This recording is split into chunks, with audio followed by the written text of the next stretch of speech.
Hello there, and welcome to Learning with CSUN Sync. My name is Timothy, and today I'm going to teach you some tips and tricks on how to practice public speaking. What is public speaking? Public speaking is the effective communication between the speaker and the audience. In order to do so, there are a certain set of skills a speaker must learn in order to effectively give a passionate speech. According to Harvard professor Marjorie North, articulation and gestures are the most important skills that a speaker must have. Gestures include everything from hand movements to body language.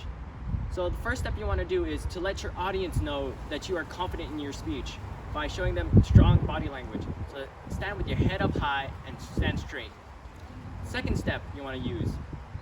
Notice where your hands go. If they cross, it shows that you are stiff and nervous. However, if you let your arms slack, it shows that you don't care about your speech. So keep your arms centered and hands where you can easily move to do gestures without drawing too much attention. The third step, you can utilize the area around you. You don't always need to stand still. We use this technique called the speaker's triangle, where we envision a triangle on the floor and we move from point to point. And as we do this, it helps us collect our train of thought and know where we need to move to next, along with our speech and as we walk. I would like you to think of a sentence. It doesn't have to be long, and use that sentence to move from the first point and then follow along to the next one. And then as you come to the conclusion of your sentence, you should be back where you started. Now please pause the video and give it a try. Articulation is the ability to be able to be heard and to be clear. So let's try something real quick. Let's do a quick tongue twister. You can start off slow, but you want to gradually increase your speed.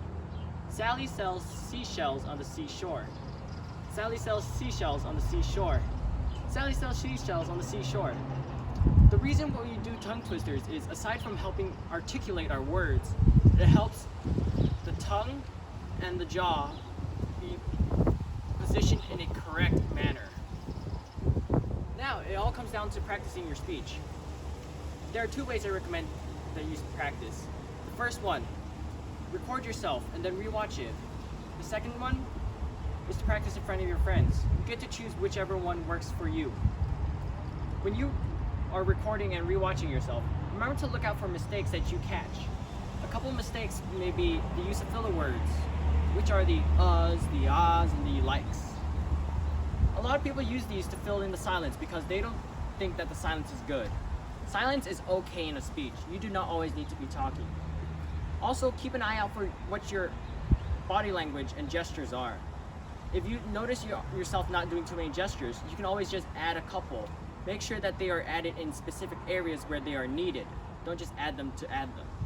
When you practice in front of friends, it is training for giving a speech in front of a real-life audience.